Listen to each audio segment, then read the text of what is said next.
¿Utilizas lonas Draper en tu cosechadora? Evita que esto te suceda reparándolas a tiempo.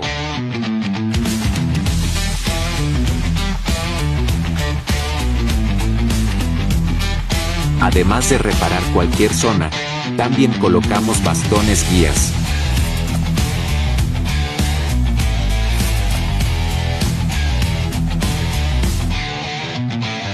Ahora sí, lista para seguir trabajando.